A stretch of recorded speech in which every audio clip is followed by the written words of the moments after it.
Inilah penjelasannya, mengapa caleg harus turun ke masyarakat. Menggunakan sepeda motor, ya sepeda motornya pun sepeda motor yang khusus. Kondisinya memang sudah siap untuk melalui jalan dan medan yang berat. Ya.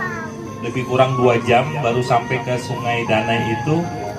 Sebenarnya tak lain dan tak bukan kami bermaksud untuk mengetahui ya bagaimana sesungguhnya kondisi kebatinan masyarakat di desa-desa, sehingga insya Allah kalau Pak Haji Mansur ini ditakdirkan oleh Allah Subhanahu wa Ta'ala untuk menjadi anggota DPR RI, beliau tentunya akan bisa lebih optimal gitu untuk bagaimana membantu masyarakat ya, dengan kita tahu bahwa DPR ini memiliki begitu sarana yang luar biasa untuk bisa membawa APBN ke daerah gitu ya, dengan berbagai macam program ya, bisa infrastruktur ya, juga dalam kaitannya dengan pemberdayaan ekonomi masyarakat.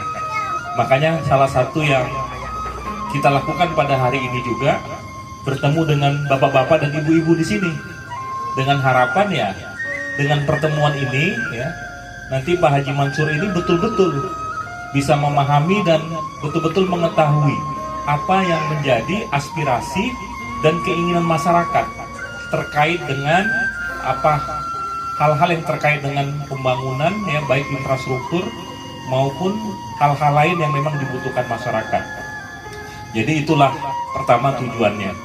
Jadi kami tidak ingin Pak Haji ini hanya sekedar mengutus tim, katakanlah bisa saja tadi kami utus tim Pak Daeng, kemudian Pak Daeng kami kasih sembako atau kasih sejumlah uang kemudian mendapatkan suara, itu bersifat transaksional Pak. Kalau seperti itu kalau Bapak Ibu memilih dengan cara seperti itu, yakinlah anggota DPR-nya tidak akan pernah datang lagi.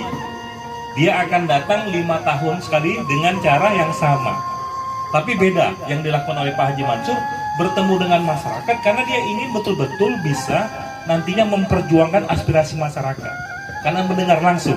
Tapi kalau kita hanya menerima sejumlah uang untuk memilih, itu bersifat transaksional, artinya setelah kita berikan uang, selesai urusan kita. Apabila kita terpilih, jangan minta kami datang ke masyarakat. Kalau mau seperti itu bisa saja sebenarnya kan.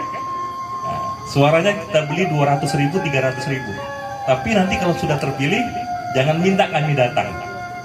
Nah, jangan memohon pembangunan, jangan memohon bedah rumah, jangan memohon untuk mengaspal jalan, karena kan sudah dibeli suaranya, dan itu yang tidak kita inginkan, ya. Jadi itu yang pertama. Nah, yang kedua, saya sedikit klarifikasi Pak, ya.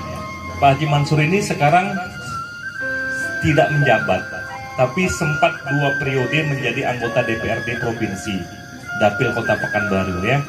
Dari 2009 ke 2014, dari 2014 ke 2019. Nah, di 2019 beliau tidak terpilih, kemudian di 2024 sekarang diamanahi untuk kemudian maju di tingkat yang lebih tinggi. Jadi bapak-bapak, ibu-ibu ya, saya ingin kasih pantun dulu ya. Nah, pantunnya begini Pak, Bu ya. Kalau ada pelita, cakep lah bilang Pak ya. Kalau ada pelita, cakep. Jangan lagi mencari lilin. Calegnya sudah bersama kita, untuk apa pilih yang lain? Mantap. Tepuk tangan dulu dong Bu. Nah, sekarang Pak Haji ini sudah bersama kita nih ya. Nah, sudah bersama kita, sudah bertemu, nanti beliau mengenalkan tentang jati dirinya dan tentu program-program yang akan beliau sampaikan kepada kita semua.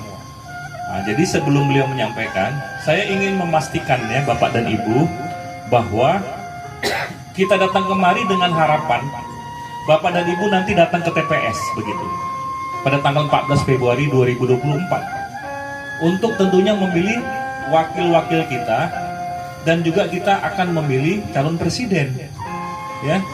Nah, justru justru yang paling lebih strategis untuk merubah bangsa ini itu ada di presiden. Karena presiden itu sangat powerful Pak. Dia punya tentara, dia punya polisi, dia punya menteri, dia punya kejaksaan, dia punya kepala daerah, bahkan dia punya kepala desa, sangat strategis. Dan kita tahu pada hari ini ya bahwa Pilpres ini kompetisinya sepertinya tidak baik-baik saja, betul nggak kira-kira Pak? Karena anak juragan, anak Pak Lurah ikut maju. Dan hari ini beliau menyampaikan bahwa apa? Presiden akan berpihak kepada salah satu pasangan calon. Tentunya kita tahu kemana arahnya. Itu artinya kita duga bahwa akan ada satu gerakan untuk menggunakan organ negara ya dalam kompetisi Pilpres ini. Nah inilah yang kemudian ada sabotase nih. Karena baru saya bilang begitu. Nah inilah yang kemudian saya mendengar bahwa teman-teman di sini ya, itu sebagian atau mungkin juga termasuk relawan Anies ya. Nah kita bersama-sama Pak ya. Pertama nanti pada saat pemilu kita datang itu kita akan menerima 5 surat suara. Halo? Ya. Tes 1 2 kayaknya udah. Ada yang goyah tuh. Jadi Bapak dan Ibu, dengan kita hadir kemari, artinya kita diharapkan bisa datang ke TPS. Karena seandainya Bapak dan Ibu tidak datang ke TPS juga pada tanggal 14 Februari, tetap ada yang dilantik. Betul nggak kira-kira? Betul. Tetap ada yang dilantik. Tetap ada presiden akan dilantik.